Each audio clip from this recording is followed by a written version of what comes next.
Çifti i njohur shqiptar Djola Dosti dhe Erold Belegu kanë zgjedhur ishujt magjepsës të Maldiveve për të kaluar pushimet e tyre të fundit.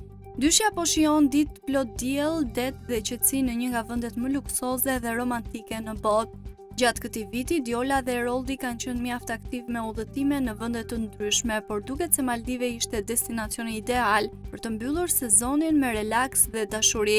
Në rrjetet e tyre sociale, të dy kanë ndarë fotografi dhe video nga resorti luksos, ku duken të qeshur dhe të lumtur duke shijuar çdo moment të pushimeve. Djola dhe Eroldi janë bashkë për më shumë se një vit dhe shpesh kanë qenë në qendër të vëmendjes për lidhjen e tyre të qëndrueshme dhe harmoninë që reflektojnë në publik. Ky udhëtim në Maldive duket se është një tjetër dëshmi e marrëdhënies së fortë mes tyre dhe mënyrës se si ata dinë të shijojnë jetën në çdo moment. Veç kësaj, ata nuk lënë anash as angazhimet e tyre sa i përket anës profesionale.